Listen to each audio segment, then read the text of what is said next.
किस्से, कहानियाँ, दास्तानें बेहद दिलचस्प चीज़ होती हैं। अपनी सोच समझ और ख़यालातों के हिसाब से खुद ब खुद जहन में अटक जाती हैं, एक कांटे की तरह चुभी हुई। निकल जाए तो खुशी ही खुशी, ना निकले तो जिंदगी भर का नासूर। और निकल कर भी ये एक निशान छोड़ जाती है, और ये निशान जिस्म पर नहीं लगता, ये निशान लगता है सीधा जहन पर, रह जाता है। एक ऐसी ही कहानी ने सालों साल से मेरे जहन में घर किया हुआ है। 1900 के शुरुआती दशकों में लिखी हुई होगी ये कहानी। ये कहानी है टेरेसा की। टेरेसा जो उस दौर के सभ्य समाज के बीच में रहती है, और यही सभ्य समाज उसे बदचलन औरत के नाम से जानता है। शायद उसका पेशा ऐसा है, पर कोई जानता नहीं है कौन उसके घर आता है, कौन नहीं आता, वो क्या करती है, कहाँ जाती है, कुछ नहीं मालूम। बस एक चीज जानते हैं कि वो एक बदचलन औरत है। जिस बिल्डिंग में टेरेसा रहती है, उसी बिल्डिंग में एक स्टूडेंट आकर ठहरता है। चंद दिन हुए होंगे कि टेरेसा उस स्टूडेंट के घर पहुंच जाती है। 5 दिन 6 दिन और टेरेसा घर पर। स्टूडेंट बेहद हैरान और परेशान सा हो जाता है कि आखिरकार ये यहाँ क्यों है। सुन चुका था टेरेसा के बारे में। खैर, उसे अंदर बुलाता है। जल्दी जल्दी इधर उधर देखता हुआ दरवाजा बंद करता है और अंदर आकर बैठ जाता है। शायद इस डर से जल्दी जल्दी, ताकि किसी ने उसे बाहर टेरेसा के साथ में देख न लिया हो, क्योंकि यही सभ्य समाज जिसमें वो आकर ठहरा है, यही 2 दिन बाद उसे गालियां देगा। अंदर आकर वो टेरेसा को आने का कारण पूछता है, तो टेरेसा बोलती है, तुम स्टूडेंट हो ना? स्टूडेंट जवाब देता है, जी हाँ। टेरेसा कहती है, मेरे लिए एक खत लिख दोगे?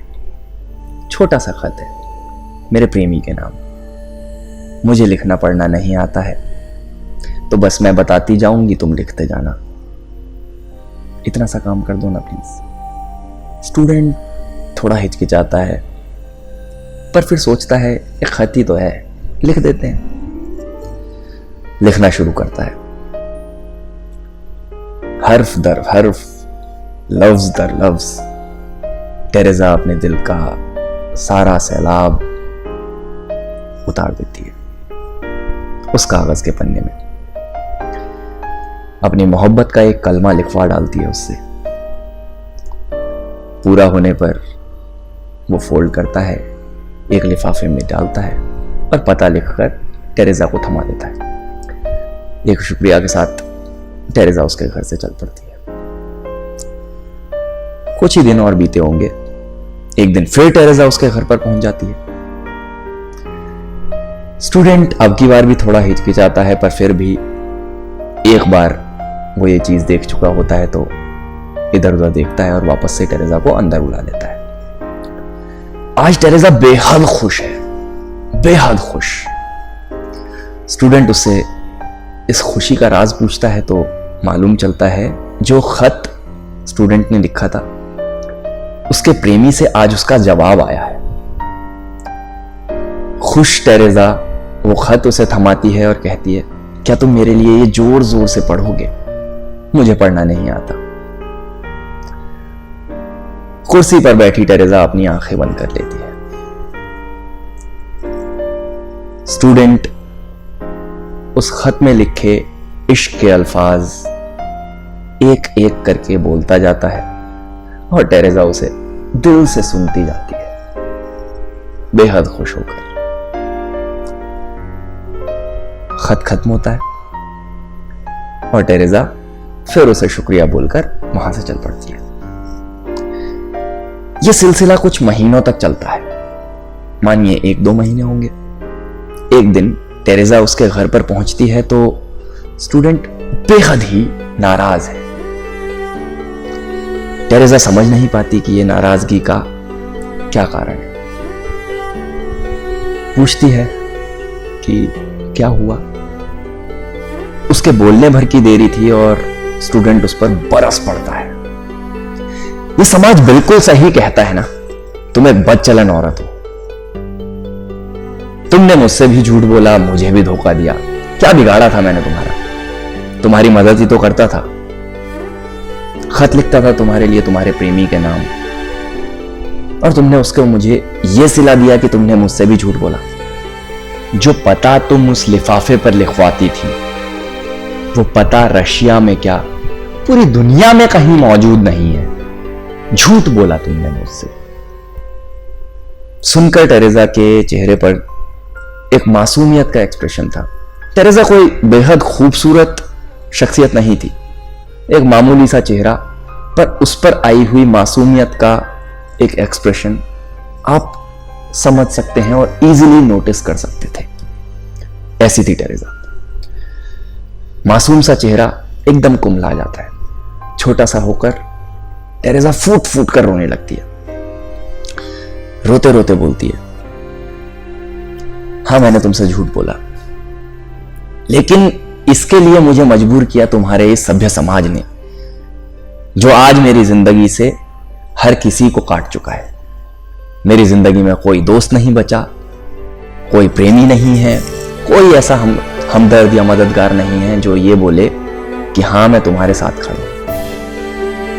हाँ मैंने तुमसे झूठ बोला, पर मुझे भी तो चंद लम्हों के लिए ही सही इश्क में जीने का हक तो है।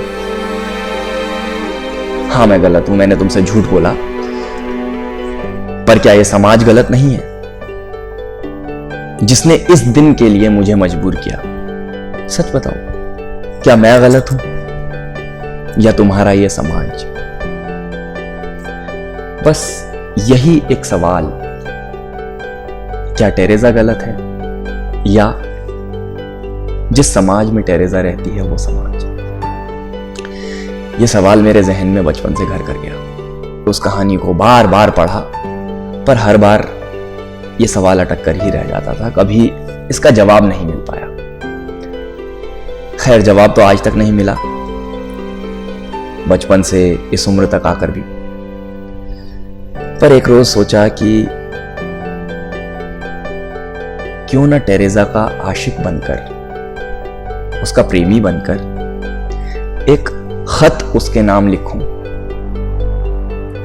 उस समाज के बारे में उसे बताते हुए, और एक आशिक बनकर चंद अल्फाज अपने इश्क के उसको जाहिर करते हुए।